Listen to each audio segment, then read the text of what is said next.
Halo, kami dari kelompok 1 ingin mempresentasikan hasil diskusi kami pada modul 7 kegiatan belajar 1. Kebutuhan pendidikan pada masa depan. Anggota kelompok 1 yaitu Ana Aulia, Anissa Rahmawati, Amin Amiruddin, Agus Supriyanto. Yang akan kita pelajari yang pertama adalah karakteristik masyarakat Indonesia pada masa depan. Di masa depan, pendidikan diharapkan mampu melestarikan kehidupan manusia, mendukung hak asasi manusia di berbagai belahan dunia, memberikan kehidupan manusiawi yang layak, menegakkan dasar-dasar moral baru, dan mengantisipasi dampak iptek. Menurut John Naisbitt terdapat 10 kecenderungan besar yang akan terjadi masa depan yaitu 1. Dari masyarakat industri masyarakat informasi. 2. Dari teknologi yang dipaksakan ke teknologi sentuhan tinggi. 3. Dari ekonomi nasional ke ekonomi dunia. 4. Dari perencanaan jangka pendek ke perencanaan jangka panjang. 5. Dari sentralisasi ke desentralisasi. 6. Dari bantuan institusional ke bantuan diri. 7. Dari demokrasi perwakilan ke demokrasi partisipatoris. 8. Dari hierarki ke penjaringan. 9. Dari utara ke selatan. 10. Dari satu pilihan ke pilihan majemuk. Kecenderungan-kecenderungan di atas menimbulkan berbagai implikasi dalam berbagai bidang kehidupan, termasuk pendidikan. Peran pendidikan semakin berat yaitu mempersiapkan manusia yang mampu mengendalikan dan memanfaatkan perubahan-perubahan yang terjadi sebagai pengaruh dari globalisasi di segala bidang. Pendidikan harus mampu mengantisipasi keadaan masyarakat masa depan. Beberapa karakteristik umum yang dapat dijadikan petunjuk sebagai ciri masyarakat masa depan diantaranya. 1. Masyarakat dalam era globalisasi. Selo Sumarjan, 1993, menyatakan bahwa globalisasi adalah proses penyebaran rasa, cipta, dan karya suatu kebudayaan hingga diterima dan diadopsi oleh kebudayaan lain di seluruh dunia. Globalisasi ditandai dengan meningkatnya interaksi antar warga dunia, semakin banyaknya informasi yang tersedia dan dapat diperoleh, meluasnya cakrawala intelektual, munculnya arus keterbukaan dan demokratisasi baik dalam ekonomi maupun politik, memanjangnya jarak budaya antara generasi tua dan muda, meningkatnya kepedulian akan perlunya penjagaan keseimbangan dunia, meningkatnya kesadaran akan saling ketergantungan ekonomis, mengaburnya batas kedaulatan wilayah tertentu karena tidak terbendunya informasi. Dalam proses globalisasi, budaya yang kuat dan agresif akan mempengaruhi budaya yang lemah dan pasif.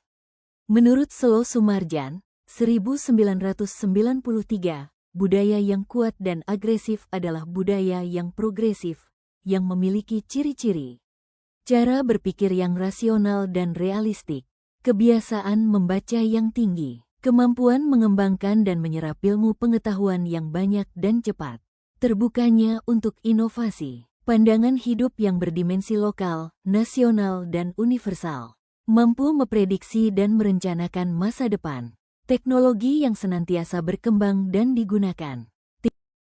2. Masyarakat dalam era perkembangan iptek.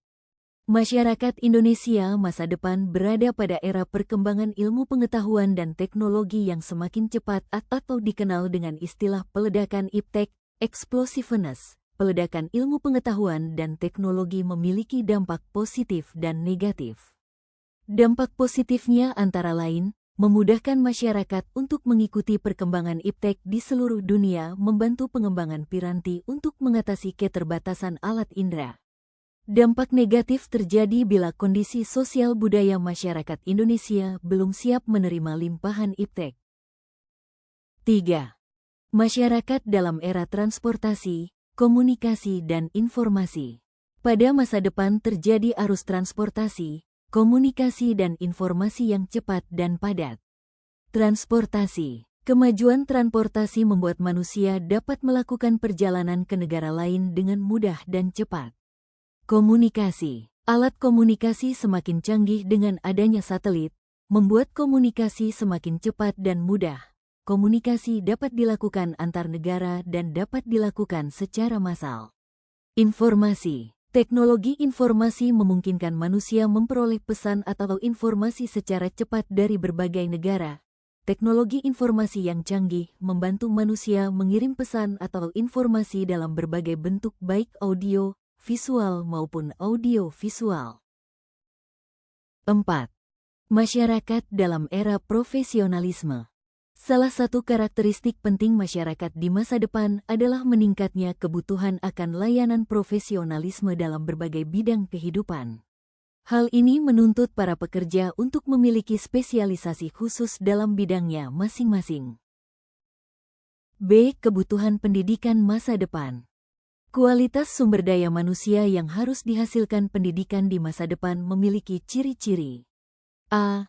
Menguasai ilmu pengetahuan dan teknologi. B. Memiliki kreativitas. C. Memiliki solidaritas sosial. Kebutuhan pendidikan masa depan diantaranya. 1.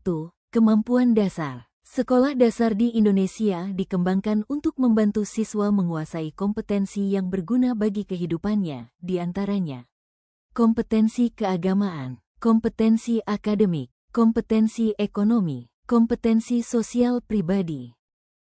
2. Kemampuan belajar sepanjang hayat. Konsep pendidikan sepanjang hayat berimplikasi pada kegiatan belajar sepanjang hayat, lifelong learning. Belajar tidak hanya terbatas di sekolah saja. Pendidikan terjadi di lingkungan keluarga, sekolah, dan masyarakat. 3. Pemanfaatan teknologi. A. Menyadarkan peserta didik akan pesatnya perkembangan iptek. B. Memotivasi siswa untuk beradaptasi dan mengantisipasi perkembangan iptek. C. Mengembangkan kompetensi siswa dalam menggunakan iptek. D. Mengembangkan kemampuan belajar berbasis iptek. E. Mengembangkan kemampuan belajar mandiri, inovatif dan kreatif.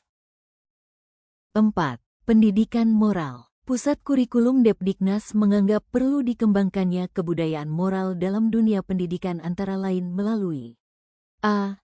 Kepemimpinan moral dan akademik.